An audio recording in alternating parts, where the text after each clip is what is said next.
la ligne bleue, mercredi le 13 novembre 2019. Renaud Saint-Laurent en compagnie de Raphaël Bergeron-Gosselin et Laurence Blanchette, dis-je. Bonjour les amis, comment ça va? Ça va. Ça roule, vite. C'est pas on se cachera pas, c'est pas la meilleure intro de l'histoire du show, mais non. Ça risque d'être un des meilleurs épisodes de l'histoire parce qu'on a plein de bonnes nouvelles. On va faire le tour de l'actualité des Carabins de la dernière semaine. Pourquoi on s'est pas vu hier, les amis? C'est simplement parce que... C'est pas possible. C'était pas possible, malheureusement, la neige nous a coincés dans nos contrées respectives, notamment la mienne qui habite dans le lointain Boucherville. Vous, c'est un petit peu moins épais, vous êtes capable d'atteindre le septum dans des cas comme ici. Moi, j'ai aimé le fait que mes bottes d'hiver étaient ici, l'autobus n'est pas passé, là, c'était un beau mélange. Un cocktail de bonheur. Début d'hiver bien préparé. Vraiment un prélude extraordinaire à ce qui nous attend pour les prochaines semaines, les prochains mois. En attendant, de bonnes nouvelles tout de même autour des Carabins pour chasser cette grisaille. Pas de grisaille. Ça parle de grisaille ici. Donc, non, mais notre énergie. On a l'énergie. Je veux dire, là, c'est juste qu'honnêtement, on est dans les fonds, là, les bas fonds. C'est pas facile. Là, pour ceux qui ne nous suivent pas sur nos plateformes sociales, vous avez plein de bonnes raisons pour ne pas le faire. Ouais. Mais on l'a souligné en fait cette semaine, notamment parce que j'ai pas vraiment de contenu intéressant. Je parle de moi. Nos plateformes à nous! Personnel! Qu'est-ce qui se passe? Voyons, suivez-moi. Je m'en allais avec des informations par la suite. Donc, on a publié avant la fin de la fin de semaine une belle photo de nous tous avec en compagnie de James Ajar et Philippe Rouleau, qui était vidéaste et photographe à tous les événements Carabins, mais notamment au championnat de soccer masculin U-Sport 2019 présenté par la cage Brasserie Sportive. Fallait que je le dise une dernière fois. On a eu une semaine particulièrement chargée en équipe des communications. Donc là, ça se peut qu'aujourd'hui on déparle, qu'il manque des syllabes dans nos mots. Peut-être qu'on s'endorme pendant un segment trop long. La scène est plus présente également pour ceux qui nous écoutent avec l'image. Absolument. C'est un long marathon que l'automne, mais particulièrement lorsqu'il y a des bonnes nouvelles comme ce qui se passe en ce moment avec les Carabins. On a eu un beau championnat canadien. On a reçu le pays au complet ici au Sapson le week-end dernier. Ça a été magnifique. Là, c'était chargé pour le moins que l'on puisse dire. Parce que à travers tous ces matchs de soccer, et on va en parler dans quelques instants, il y avait samedi une finale provinciale de football. Ah ouais? La Coupe Dunsmore. Oh my God! Ouais, ça arrive des fois qu'on y participe. Pas de temps en temps. Les Carabins étaient à Québec, au stade TELUS UL. Et Raphaël Bergeron-Gosselin, avec qui je partageais une chambre d'hôtel ce matin-là, pendant les minutes qu'on a pu en profiter. Oui, les quelques minutes, parce qu'on est arrivé tard dans la nuit. Et on s'est levé le lendemain matin. Et en se réveillant, on s'est dit, hey, ça serait-tu drôle qu'on batte le Rouge et Or? Qu'est-ce qui s'est passé, Raphaël? On les a battus! Incroyable! Oh mon Dieu, incroyable! 25-10, les Carabins qui remportent. Une petite victoire, là, ça m'a botté à la fin. On va se le dire, c'est une belle victoire. Là. On parle souvent des matchs contre le Rouge et Or comme des matchs très serrés qui se finissent sur les derniers instants du match. Un botté de précision, botté de placement raté ou non, bref. Cette fois-là, sans dire que c'était une promenade dans le parc, parce que c'était pas le cas, ça a été un match difficile. Ça s'est terminé avec 25-10. Mais même à la fin, malgré le pointage de 25-10, on avait un petit stress dans les dernières minutes, parce que le Rouge et Or qui frappait à la porte. Après ça, on sait jamais, un botté court récupéré, mais bref. Troisième Coupe Dunsmore de l'histoire de l'organisation. Quoi dire de plus? Donc, on s'en va en demi-finale canadienne, donc finale de la Coupe UTEC en fin de semaine. On fait nos valises, on refait nos valises. On part pour la Nouvelle-Écosse. Wolfville affronter les X-Men de Cadia. Champion de l'Atlantique. Les champions du Québec affrontent les champions de l'Atlantique. Les champions de l'Ontario affrontent les champions de l'Ouest. Exactement. Les gagnants de ces deux demi-finales-là vont se retrouver à la Coupe Vanille samedi prochain à Québec. Ouais, exactement. Donc, espérons-le qu'on retournera à Québec pour un match, mais bref. D'ici là, il y a un autre match à jouer avant. Ok, bon, il y a une formule. Je vais te surprendre, ok? Vas-y. Je vais là, comme ça spontanément parce que je veux te sortir de ta zone de confort. Je suis stressé. Je veux que tu me sortes tes beaux moments de l'après-midi. Hein? Toutes des statistiques, parle-moi des plus beaux moments que tu as eu dans l'après-midi. Pendant le match, Oui, pendant le match. Qu'est-ce qui a été un beau moment? Ça a dû commencer par le premier toucher du match. Ben, c'est sûr que moi, je dirais l'explosion, je peux dire comme ça, de l'attaque. Parce que bon, j'ai l'impression de me répéter, là, mais cette saison, on a souvent parlé des difficultés de l'attaque, à aller marquer des touchés, à terminer les séquences, puis on a toujours réussi à se débrouiller quand même, à remporter la majorité de nos matchs. On a quand même terminé avec une fiche de 6 victoires, 2 défaites. Mais c'était pas toujours évident. Là, on commence avec 2 séquences plus ordinaires. Modeste, exactement, mais c'est la même chose pour Laval. Et c'est normal, on commence à s'étudier et tout. Et là, moi, je pense qu'un de mes beaux moments, ça a été quand Frédéric Paquette-Perrault a pris le ballon. Ça a débuté avec une course de 20 verges, je me trompe pas. Et là, j'étais comme vraiment content de voir ça parce que je me disais, vas-tu être capable de courir autant face à Laval? Donc, la course de 20 verges, et on dirait. Et on se dit à ce moment-là, chaque premier essai était important parce que c'était une bataille de positionnement de terrain. Exactement. Que ça allait comme être tellement serré que tu te dis, juste une course de 20 verges, c'est bon parce que ça les recule de 20 verges. Mais finalement, cette belle course-là a fait en sorte qu'on est allé chercher l'énergie, puis là, on a avancé pour finalement, quand je l'ai vu décocher sa passe, j'ai tourné mes yeux vers Kevin Kaya, il était complètement seul. J'étais comme, oh mon Dieu, il va l'attraper, il peut pas l'échapper. Il l'attrape, touché. Et quelques minutes plus tard à peine, un autre toucher offensif, là, j'étais vraiment en mode. Les choses ça se peut, tu sais. Je disais pas que le travail était fait, je disais pas que, waouh, on va l'emporter par 45 points, mais avec une attaque qui fonctionne, avec la défensive qu'on a et qu'on connaît, et avec les unités spéciales qui créent des revirements et qui font des bons jeux tout le temps, je me disais, ça se peut. Donc je pense qu'un des beaux moments, c'est quand j'ai vu que l'offensive était vraiment. Elle s'était présentée, là. Ça n'a pas été toujours facile, mais pour le match le plus important de l'année, elle était là et elle était prête. OK, puis après, donc, premier touché, Kevin Kaya, belle poussée offensive. Laurence, c'est une question. Oui, en fait, je suis sûre que tu t'en allais là, mais si tu me demandes, moi, un de mes plus beaux moments. À quoi je sers? Non, mais sérieusement, je te ramène. C'est parce que je veux faire du pouce à ce que Raphaël expliquait. Moi, je suis moins dans le tactique, dans le technique, mais je dois dire qu'à ce moment-là où Kevin Kaya a fait son attrapé, moi, j'étais à l'opposé complètement donc, du terrain. Et je faisais la story Instagram. Ouais, mais j'avais une shot. Moi, je fais pas comme les vidéastes ou les photographes. C'est pas de la. J'essaye de prendre l'action, mais je suis pas toujours là. C'est avec les partisans. Les partisans, des shots plus esthétiques. Puis des fois, j'ai la chance de prendre des jeux. Puis j'étais là avec mon cellulaire, là, vraiment au niveau des doigts, là, au froid, le vent, tout ça. J'étais super bien. Puis j'étais tellement loin que j'ai pas vu si il était à l'extérieur, exactement. Puis je sais pas s'il l'avait attrapé, je sais pas si c'était bon, bref. Mais le silence qui régnait à ce moment-là, je me disais, qu'est-ce qui se passe? Il a fallu que je regarde les gars pour comprendre que finalement il l'a eu, là. Mais là, Laurence, tu touches un excellent point avec le silence. Parce que ce toucher de Kevin Kaya a suivi quelques instants plus tard la prochaine possession des Carabins par un autre toucher, celui de Régent Giraud, début du deuxième quart. Et là, donc, un autre des grands moments de ce match-là, naturellement. Et aussi qui a plongé le Stade TELUS-UL dans un silence assez absolu, outre la section 106 où étaient situés les partisans des Carabins, famille et amis. Et ça a été super important d'une part. Bon, certes, l'avantage du terrain est un petit peu diminué lorsque la foule est un peu moins bruyante, un peu moins enthousiaste. Mais également, au niveau du plan de match, ça a forcé un peu l'Université Laval à quitter son plan de match habituel qui est très conservateur, qui est de progresser peu à peu. Là, soudainement, on a tenté beaucoup de jeux, beaucoup de passes. Je pensais quoi, une cinquantaine de passes? Je pense qu'on a tenté 53 passes, si je me trompe pas. Et il y a une attaque au sol aussi dominante, c'est très rare. Je vais aller voir les statistiques, mais je pense pas qu'on a tenté 20 courses. Donc, tu sais, c'est déséquilibré le ratio passe-course qui habituellement, ça représente la loi du match un petit peu. Ça, parce que quand t'es en possession, quand t'es en contrôle du match et que t'as l'avance, ben, tu veux que le temps s'écoule, donc tu cours le ballon. Parce que c'est que quand on court le ballon, le temps continue. Donc, 50 tentatives de passe pour Thomas Bolduc, c'est beaucoup pour une recrue à qui on demandait littéralement de gagner le match à ce moment-là. Donc, non, on a compris vers où ça s'en allait un petit peu, surtout à la fin quand on a vu les statistiques. Et bref, tu sais, ça l'explique le résultat. Ça, c'est génial. À ce moment-là, moi, les amis, je vais vous relancer là-dessus. Moi, j'étais sur la ligne de côté. On menait 14-3, si je me trompe pas. Je suis sur la ligne de côté. Là, soudainement, les partisans qui habituellement m'insultent étaient un peu moins, mais aussi les photographes autour de moi étaient comme moi, là. Ça va bien pour vous. Moi, je ne souriais pas. Je regardais ça en dedans de moi. Des petits papillons se mettaient à s'envoler dans mon ventre. Mais j'étais comme, il reste tellement de football encore. C'est le début du deuxième quart. Il restait une éternité, là. Et là, j'étais comme, c'est super bien. Pour les raisons qu'on vient d'énumérer, c'est-à-dire faire taire la foule, c'est-à-dire forcer l'autre équipe à changer son plan de match. Pour ça, c'était parfait. Et Frédéric Paquette-Perrault, un ami de cette émission, était impérial aux commandes de l'attaque.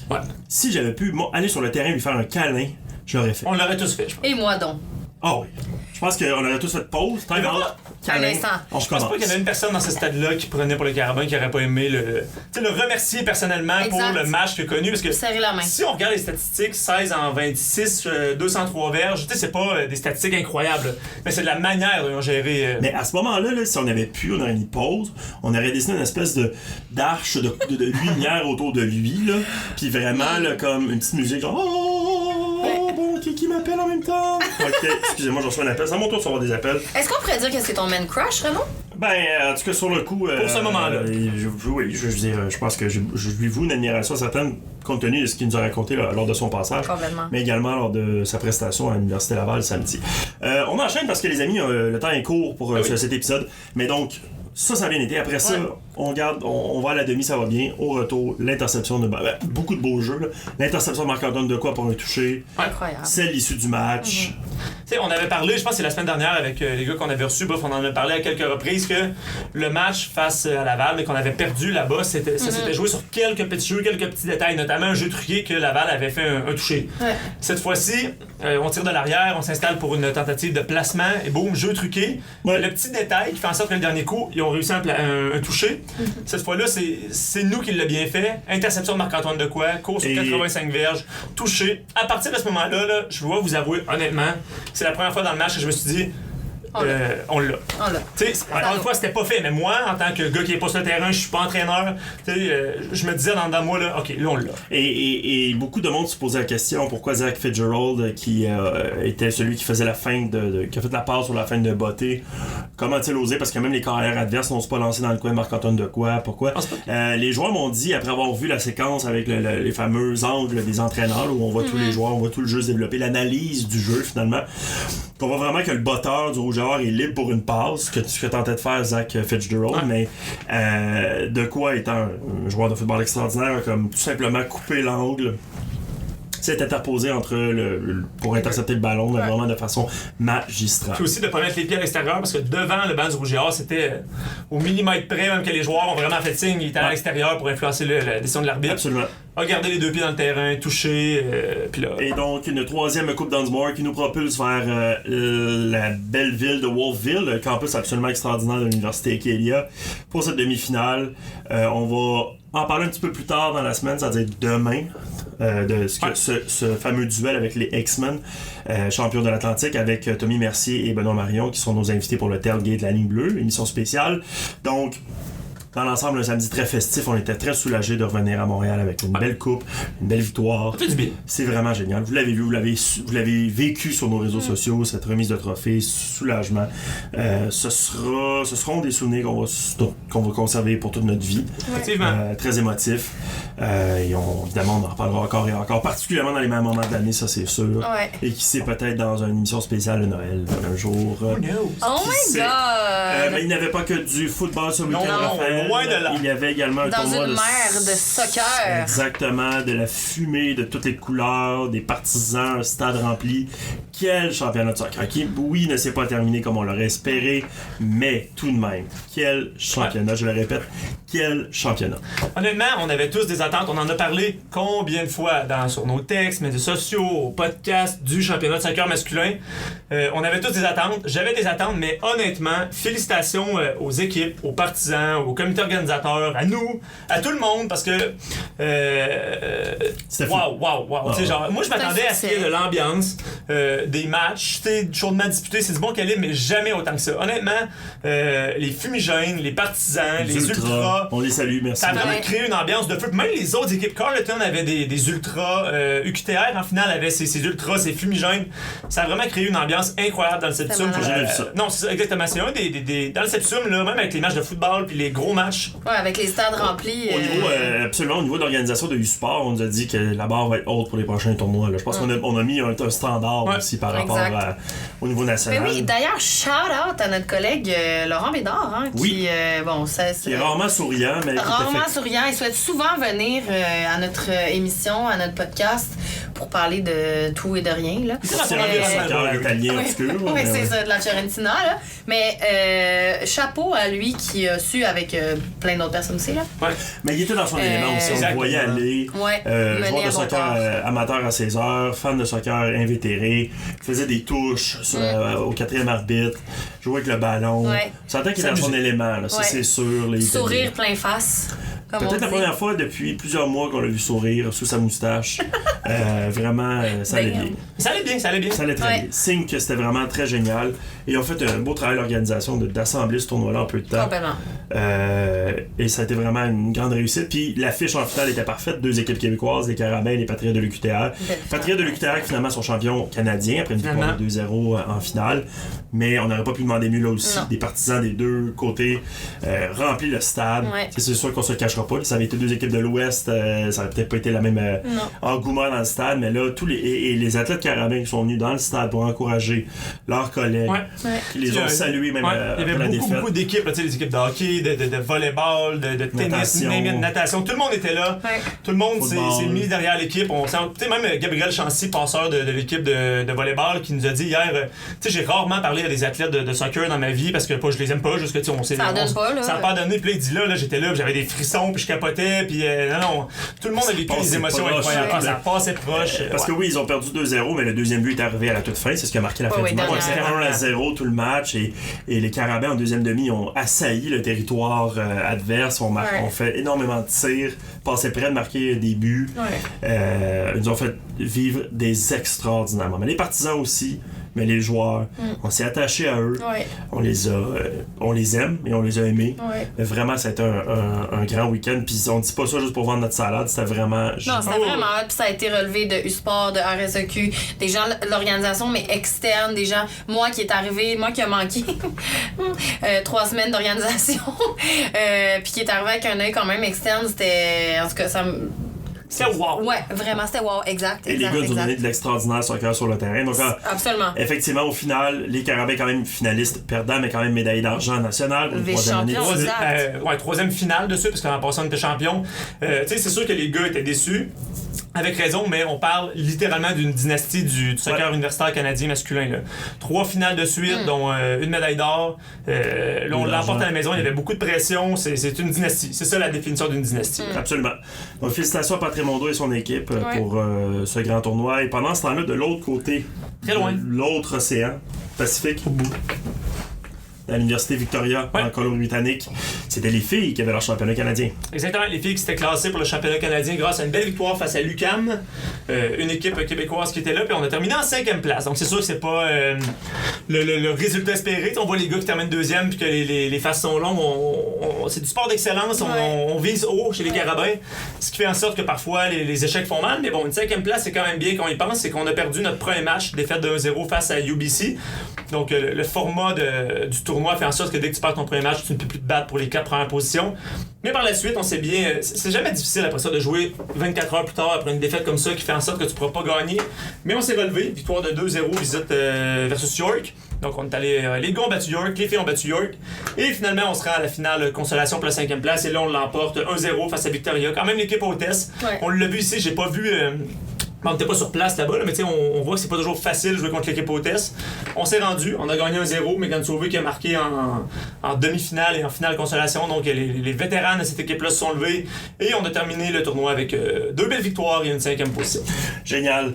Et en cross-country, c'était également les championnats nationaux, cette fois du côté de Kingston. Ouais, c'est la fin de l'automne rime avec les championnats nationaux. Et l'équipe de cross-country était là, était bien représentée. On a très bien fait. Les filles, 10e place en équipe. Très cool. C'est le meilleur résultat de l'équipe ever. L'an passé, on avait terminé au 11e rang. C'était le meilleur résultat jusqu'à aujourd'hui, 10e place. Et le Didacoan a terminé au 14e rang. Elle a terminé sur celle qui a remporté l'épreuve provinciale. Oui, exactement. Championnat RSEQ. Elle s'est allée une place sur la 2e équipe d'étoiles U-Sport. Ça a été son meilleur temps de la saison. Il y a d'autres filles aussi, juste plus leur nom. Jade Bouchard en Guyenne, Isabelle Barreto-Côté, Noémie Desharnais-Préfontaine. Tous des records personnels pour ces filles-là. Donc, quand on parle de piquer, d'avoir son meilleur moment au bon moment, elles ont su le faire. Ouais. Et du côté des gars, même chose, une 14e place en équipe, meilleur résultat de l'histoire. Kevin Robertson, 21e place, un record personnel cette saison. Et il y avait 5 gars carabins qui prenaient part au championnat national du sport. Les 5 ont battu des records personnels.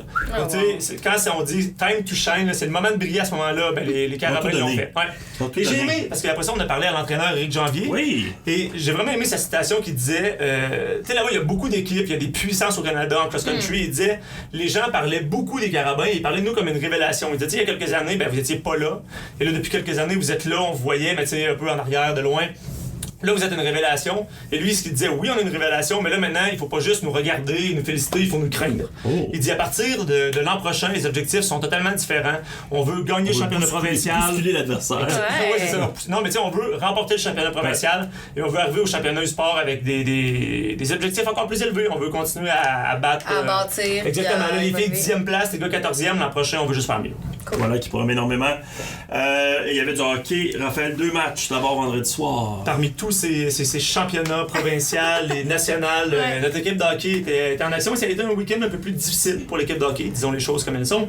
Défaite de 2-1 face à Ottawa, les GGs, vendredi soir. Mylène Lefebvre, quand même recrue, qui a marqué son premier but au niveau universitaire. Et la gardienne adverse était en forme. Elle a bloqué 31 rondelles, donc 32 tirs dirigés vers elle. On a fait face à une gardienne en forme. On avait la chance de se reprendre dimanche face à Concordia, qui est une des puissances au Québec et même au Canada. C'est vraiment une défaite qui fait mal. Défaite de 4-0. C'est rare qu'on voit ça ici avec les Carabins, mais début de saison, on a perdu des joueuses très importantes. Je pense à Jessica Cormier notamment, qui était une des meilleures buteuses de la Ligue. Donc, défaite de 4-0. Ça arrive que des mauvaises journées. Ben exactement. Donc, ça arrive. On est en début de saison. Puis, on a encore énormément le temps de se reprendre. Donc, week-end plus difficile en hockey, mais il reste beaucoup de matchs. Absolument. Merci beaucoup, Raphaël, pour ce tour d'horizon d'un week-end très chargé. On en a fait un résumé bref, on pourra en parler pendant des heures et des heures, mais je pense que l'important, c'est vraiment qu'on a vécu de belles émotions. Si vous étiez pas au Sepsum, ben, c'est de votre faute. Hein? Il y a une chance aussi qu'on a vécu ça, parce que, tu sais, pour vrai, là, passer les heures, tu sais, pas seulement nous, même les partisans qui sont venus beaucoup, il faisait froid. Si on était venus ici dans les estrades, les parents, à voir des matchs de soccer, puis qu'il avait fait froid, pas d'ambiance, ça aurait été long un peu, ça aurait été long pour nous, mais là, finalement, tu sais, honnêtement, là, je me couchais, et vous aussi, on se couchait tard le soir, on se levait tôt le matin pour revenir, mais, tu sais, j'avais hâte d'arriver, là. J'avais hâte de voir l'ambiance, puis de voir les bénévoles qui étaient souriants, puis de voir tout le monde, puis finalement, cool un week-end. beau point culminant d'un automne chargé. Mais ô combien plaisant. Merci à vous deux. Vous êtes chargés et plaisants également. Merci d'être à mes côtés. Plaisir d'être chargé. C'est un qualificatif que j'ai donné comme ça, brûle pour point. Chargé de batterie. Chargé de belle énergie. Supercharged, tu sais. Yeah, super energized, yeah. Donc, thank you to both of you. Il est rendu bilingue. C'est complètement niché comme blague, mais merci à vous deux. Et merci à vous tous à la maison. On se retrouve donc demain pour le tailgate spécial demi-finale canadienne. Je pensais jamais dire ça de ma vie pour la première fois. La Coupe UTech, on vous donne un aperçu de cette Coupe UTech. On a un adversaire qu'on connaît pas du tout. On en parle demain avec 2 joueurs des Carabins. Sur ce, bonne journée! Salut!